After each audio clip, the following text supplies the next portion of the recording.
If you're trying to release weight and emotional eating is something that keeps coming up for you and tripping you up and keeping you stuck, I have a free gift for you. It's called Overcome Emotional Eating, Release Physical and Emotional Weight. And it is a support bundle because overcoming emotional eating is not about willpower. It's about releasing what's weighing you down, both physically and emotionally. So, I want to offer you this powerful 3-part video training series where I'll guide you through 3 gentle steps to help you break free from emotional eating and finally feel lighter and at peace with food and your body. And when you download this support kit, you'll also receive a beautiful Pause and Nourish self care toolkit for emotional eating, which includes journaling prompts to help you explore your emotional triggers, and a Nourish Me menu with soothing alternatives, and also a self compassion ritual to help you calm cravings and meet your needs in deeply supportive ways. You can download this free gift bundle on the link below or at sarahhaaswellness.com. Welcome, beautiful soul. You're listening to the Boss Body Podcast, where we empower busy women in midlife, menopause, and beyond with the tools they need to release weight, physical, mental, and emotional, to create the vibrant, healthy life they deserve. If you're successful in so many areas of your life, but you struggle to give yourself the same love and care you offer everyone else, you've found your community. I'm your host, Sarah Haas, women's weight release and body love coach, and I'm here to help you age radiantly, feel good in your body, and live a joyful, energized life now and for decades to come. Welcome, everybody, to the Boss Body Podcast. This is Sarah Haas. I am so thrilled you're here with me today. I want to congratulate you for carving out this little bit of time just for you. And I promise today it is absolutely going to be worth your while. Today I have Kelley Grimes, MSW, with me. Kelley is a counselor, a self nurturing expert, a sought after speaker and workshop facilitator, Aspire Magazine expert columnist, along with myself. We are both a part of that collaboration. She's also the best-selling author of The Art of Self-Nurturing, a field guide to living with more peace, joy, and meaning. And she's the founder of Cultivating Peace and Joy, inspiring individuals to nurture peace, love, and compassion in the world from the inside out.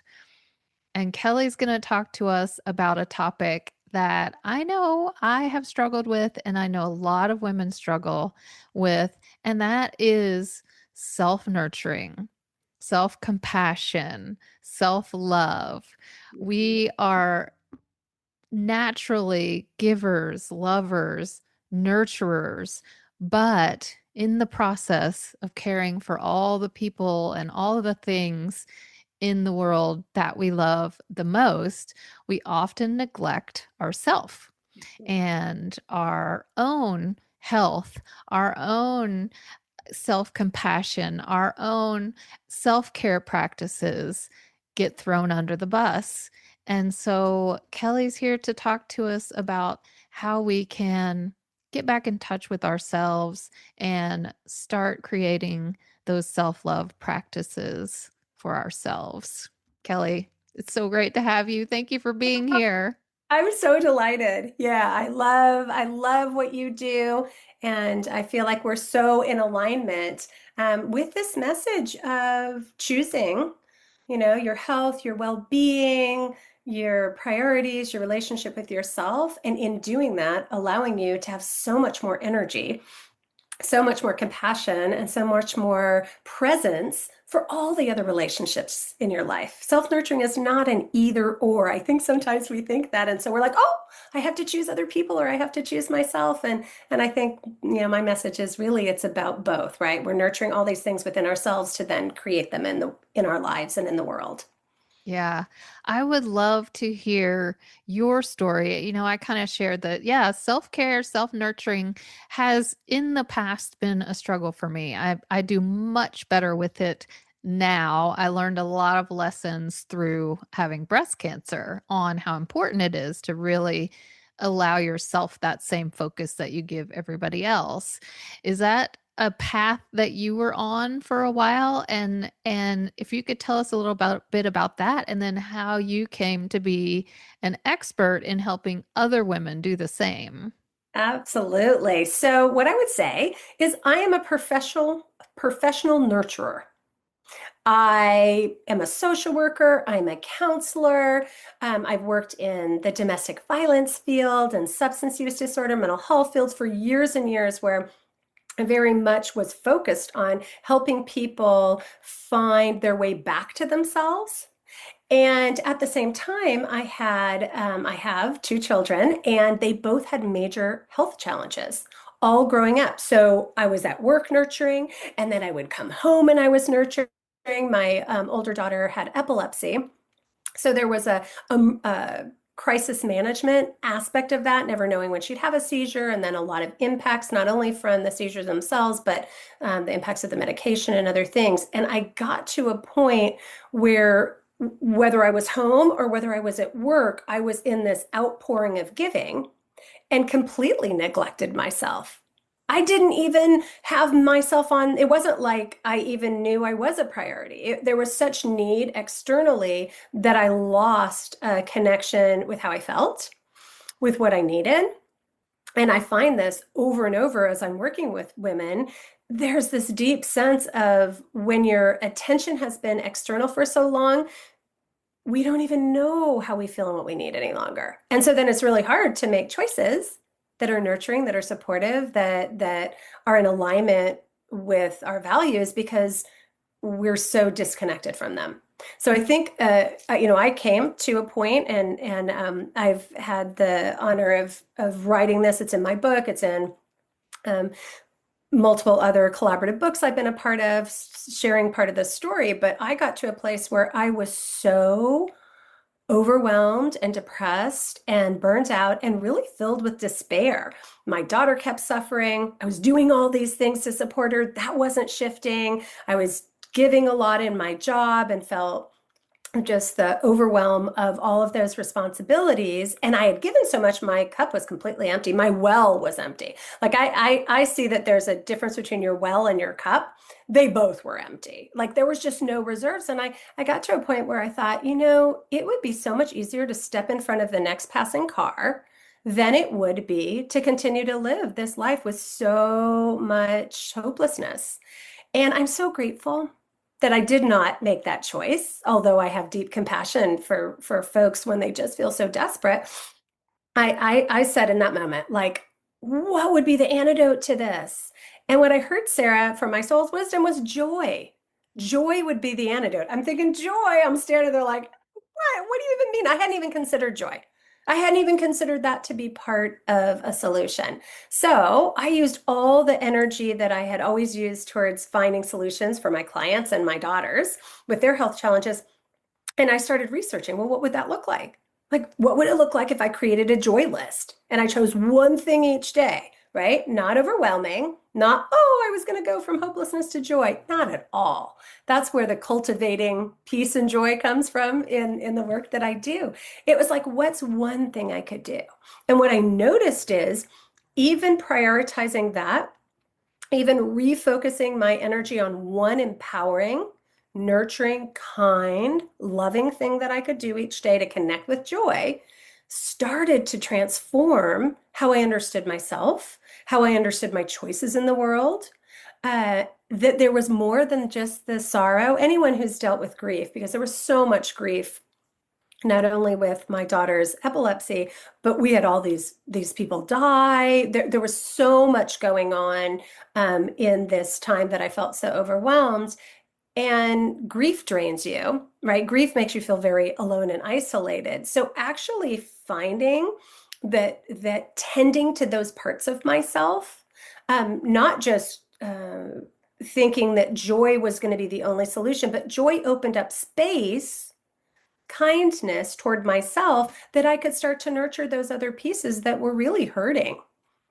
And that allowed me to be more authentic. It allowed me to be more connected to on this journey, right? Through your health challenge, it's like it's none of this needs to be all or nothing, or only I can only feel joy, or I'm going to be in despair. No, it's all of it. But trusting myself that I could have practices that created space for me to start nurturing those parts of myself. And then when I learn anything for myself, I always teach it to other people. It's just my nature. And I saw what it well, in the beginning, I was teaching these small self-nurturing workshops, and this one woman came back. It was like a 4-week class, 2 hours at a time. And she came back after the first workshop and she said, "Oh my gosh, things have changed so much. Tell us." She said, "I've decided to close the door when I'm going to the bathroom, so that when I'm going Wow. to the bathroom, my children know that is my boundary." And she said, "It's amazing how one small choice to myself in that allowed me then to notice other places." So I think that there's a beautiful part of it, that it's permission giving, it's Hmm. encouraging. You start to see it doesn't need to be going to a retreat, although wouldn't that be fantastic? Like, I love the idea of a retreat where you actually have big time and space away, but you're not going to give yourself permission to go to the retreat if you can't give yourself permission to go to the bathroom by yourself, or whatever that is for you. Yeah, I remember those days when my kids were little, never getting to go to the bathroom myself. They follow you in there, they cry at the door, Yep. and that's one tiny thing that as a mom, you don't, sometimes it doesn't even occur to you. Can you give us some other examples of things that you found that brought you joy? You said you made a decision every day to do something. And I'm assuming a lot of these were very small acts. Oh, absolutely. Because again, and I think this is so you and I share a motto, progress, not perfection, in the work that we do. That is everything, because we all have a lot of, I think, like guilt and shame and other stuff we're carrying around about things we might know intellectually, but we don't actually do because they aren't connected in our heart space. So I think a lot of people know, like, oh, I need to take care of myself, but then there isn't the time and space with all the other responsibilities that we put in our calendar. And so it was really helpful that I said I was going to do something, one thing a day, because then I started saying, where could I have that in my calendar? What could I put down where I'm important? Now, walking to me has always been a very important self-nurturing practice. Even when I was in that despair, and I'm on the corner, it's because I was still walking. So there's things that I had continued to do during my most challenging times that already were integrated into how I know that I can manage my anxiety and my stress, and just feel good being out in nature and things. So putting things in our calendar can be a really beautiful way to be committed to yourself about something, and coming up with things that like take 5 minutes. So thinking, some people, and I've heard this from a lot of people, like having a ritual in the morning where they drink a cup of coffee or tea by themselves before their kids get up, or before other people in their home are up, has been really transformative for people, because it's a time just to come home to yourself, tune in.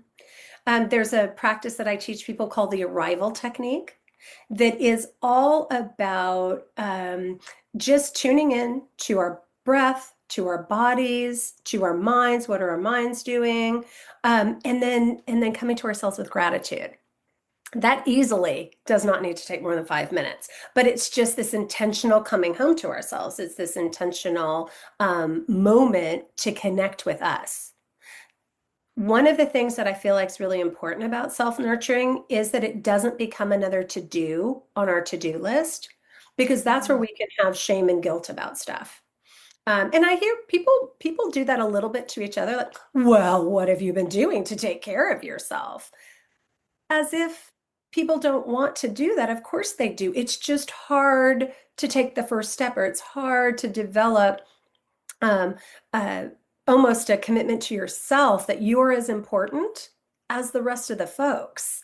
And I think that's probably a big obstacle in the work that you do with people, the work I do with people is having a sense of our worthiness be connected to helping others. So if I'm only worthy when I'm nurturing others, taking care of others, what does that mean when I take 5 minutes to meditate? Does that mean I don't have worth? What does it mean if I, go on a walk and I want to go on a walk all by myself for 10 minutes? Like, what does that mean? So part of this process of choosing joy, of choosing self-nurturing, is also starting to value our own selves. And as we do it, it makes it so much easier. And I've seen that over and over for people. The more they nurture themselves, the more they value themselves. Then the more they value themselves, the easier it is to prioritize that, and put 5 minutes here, put 5 minutes at the end of the day to reflect on what you accomplished and give yourself credit for all you've done, you know, focus on what you're grateful for in those moments. It's these daily practices, just like strength building, just like exercise, just like, it's part of how we exercise our well-being in this journey. And certainly exercise and all of that is very self-nurturing. So when people prioritize that, noticing, wow, I'm so proud of myself that I did my strength building today. I really valued my, getting strong so that I can do the things I want to do in my life. So some of it's a mindset to notice what could you already be doing in your life that you could now acknowledge as an act of self-love and self-nurturing. Yeah. Yeah. And I love how I think we feel like we have to put the cart before the horse sometimes. I know I can relate to your story of having a child with medical needs because when my son was 6, he was diagnosed with type 1 diabetes, which is so scary because it has to be managed 24/7. It's dangerous, it can be life threatening. And so I had to be on all day, all night, which I know you understand. Yeah. And I didn't get a lot of sleep. I was up, a lot through the night. Some nights it'd be 3 or 4 times. And if it was only once, I'd be happy. And that was kind of the impetus for me realizing I'm going to have to give myself some self-care. But because before that, I was just take care of everything, take care of everyone, working, taking care of my home, taking care of my kids. And then this huge thing came about, and it really made me realize I can't think straight. I don't have energy. I can't care for him the way he needs to be cared for if I don't fill my own cup.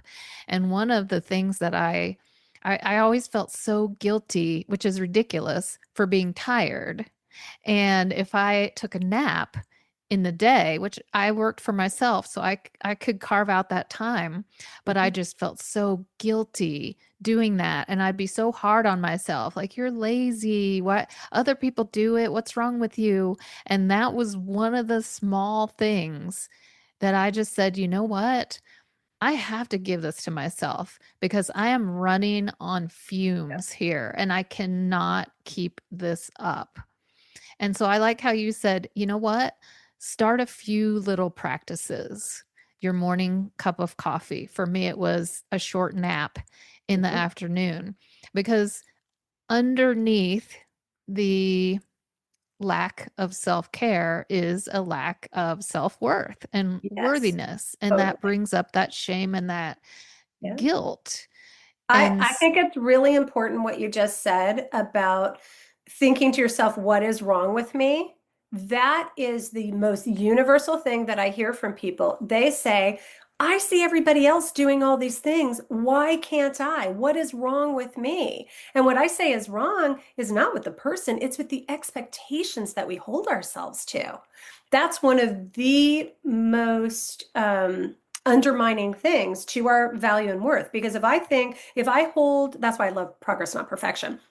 If I hold myself to this whole thing that I am supposed to be perfect, and that means that I am full and bubbly and joyful and whatever and never resentful and all those things and give, when we know that that's not realistic, what it does is it leads to us having judgment not only of ourselves but of other people too. Where if we say it's just not realistic that we could do any of those things if we don't include ourselves on our own to-do list. Like, that's just not realistic. You can do it. And what I say oftentimes, have you ever been like we hold the self-sacrificing mother as our ideal in our culture. Oh my gosh, she's so giving, selfless, all these things.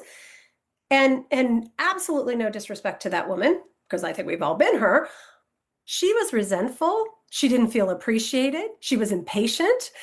She was tired. She was all these things that she never got to honor the fullness of who she was because it was like this mask of, I'm perfect. I'm this, devoted parent.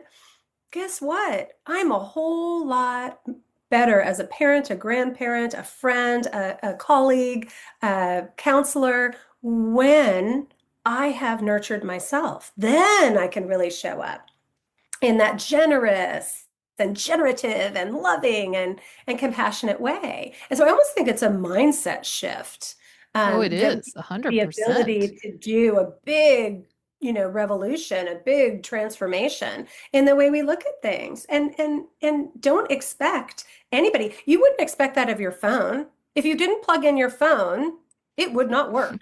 Or put If gas you in your car. you did not put gas in your car, right? If you didn't drink water, you'd get thirsty. I mean, it's just like if we could It's just, common sense, yeah, but if we we could have don't, it takes a gentleness. while to get it. And I think part of it is what we've learned through the generations. Our mothers, our grandmothers were expected to take care of all things home and family. And back in our grandmother's day, a lot of them couldn't work or weren't allowed to work. Yep. And maybe they wanted something different than being at home, but they didn't have that choice. And you see the TV shows where the 60s ladies in her dress and heels with the apron on and greets her husband at the door with his drink after work and has dinner on the table at 6.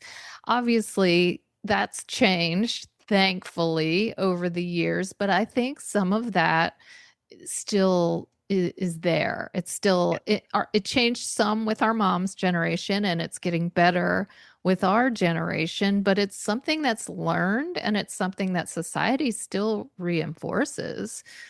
Well, and I'm not sure how much it has changed because what I've seen is women still have all those responsibilities and they're working It's outside the true. home.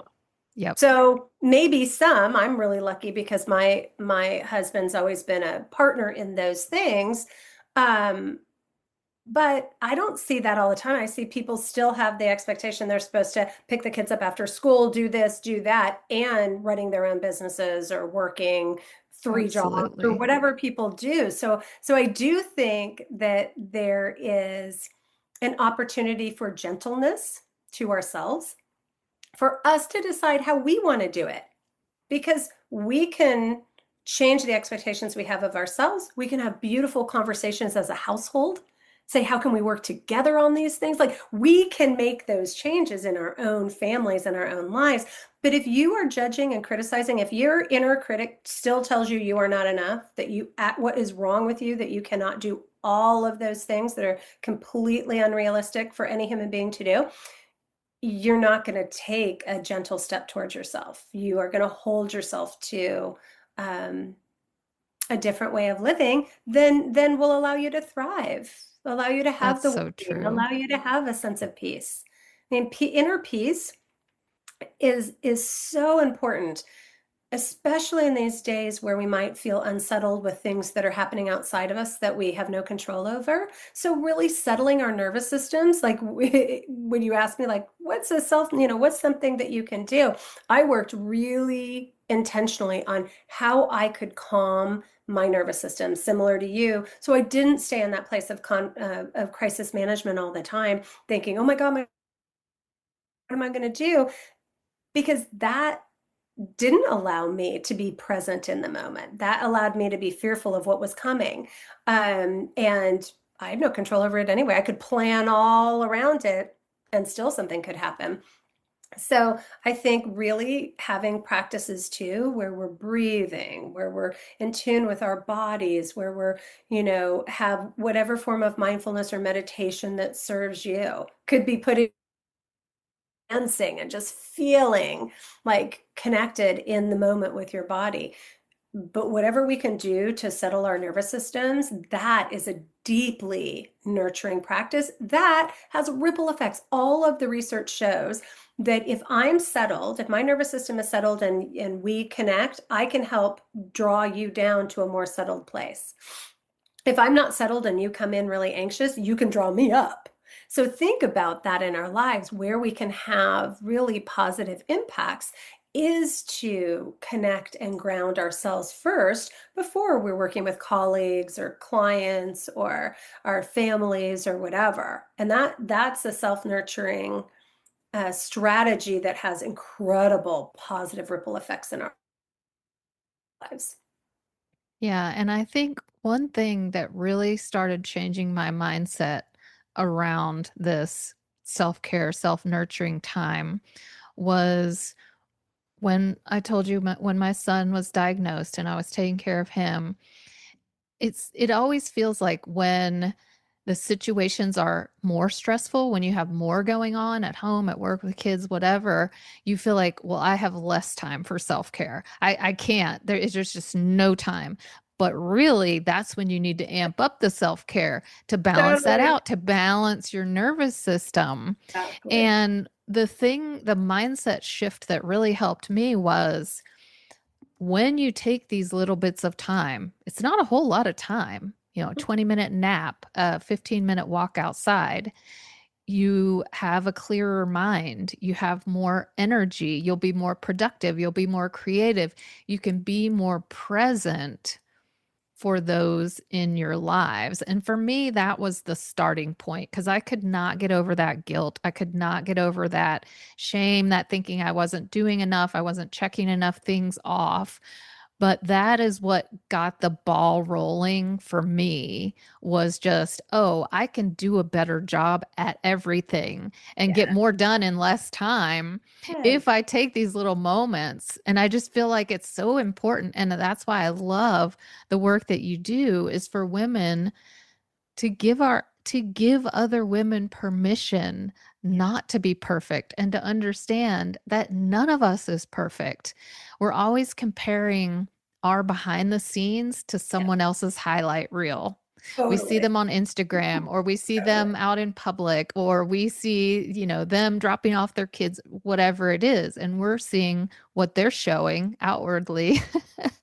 And then inwardly, they could be really struggling Yeah. and feeling the same way that we are. So I think this conversation is so important so that everyone realizes, hey, you're not alone.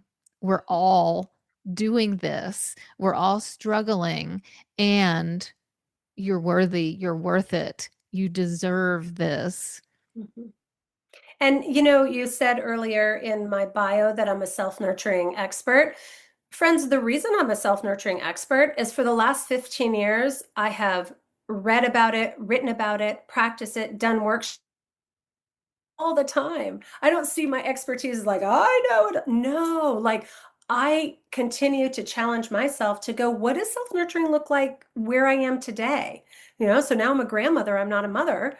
I don't have the day-to-day things, but I have other responsibilities. And just continuing it, the gift of self-nurturing is that we know ourselves more.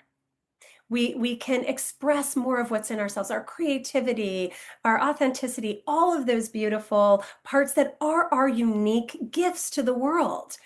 And that keeps evolving. So that means our self-nurturing is going to keep evolving. And so it's so joyful to me to be on this journey of noticing the difference it makes and just creating space where people give themselves permission to tune into themselves, to be on a journey. I shared with you earlier, Sarah, but I'm running the Power of Play workshop on Friday for people to notice.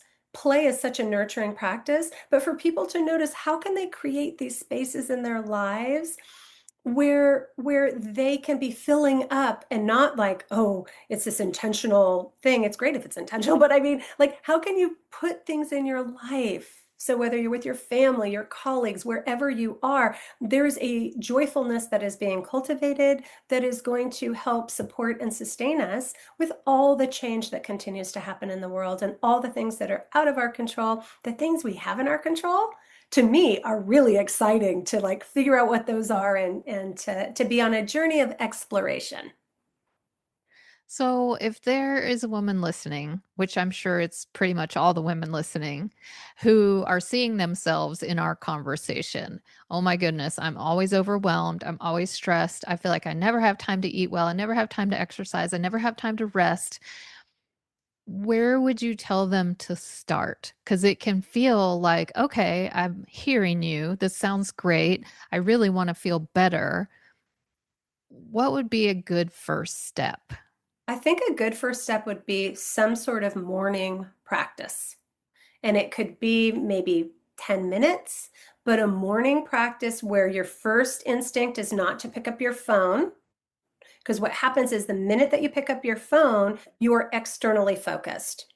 So if you could give yourself 10 minutes to be internally focused at the beginning of the day, I start with a mindfulness practice. You could just even breathe in and out.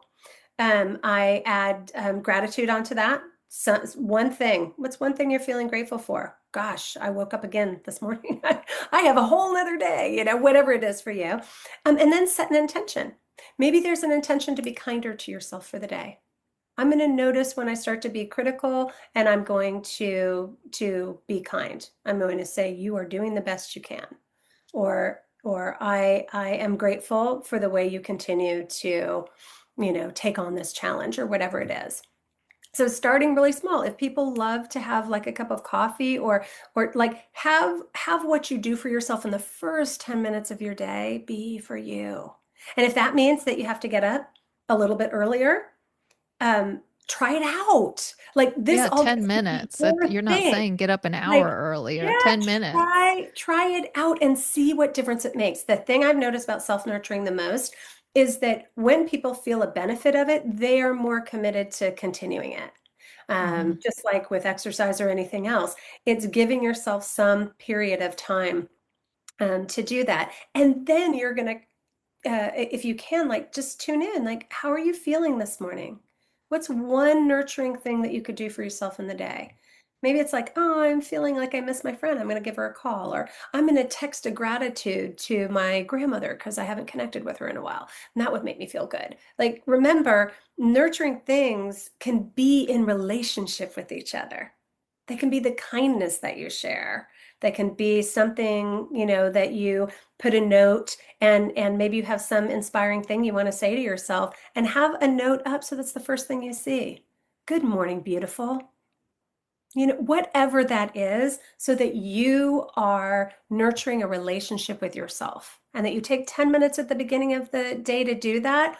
I believe that would shift a lot of things because each thing we do is a self-nurturing choice. If we start our days just reconnecting with ourselves, we're going to be more aware of our self-nurturing choices. I And a love that. lot of the research shows that the minute we pick up our phone, it elevates it elevates our Oh, yeah. nervous system. Like, so doing calming your nervous system at the beginning of the day and going out in the world like that will deeply benefit you Yeah, and that will really everyone set you the interact with. stage. Oh, Hmm. yeah. Yeah. Yeah. Yeah. And I Thank love you. I like to have it, I literally have it on my calendar and it says sacred self-nurturing. And I just have from six, for me, I do it a little bit longer, but like 6 to 7 sacred self-nurturing. You could do 6 to 6:15, sacred, whatever that is, and whatever words feel good to you. But so that you're honoring your own self.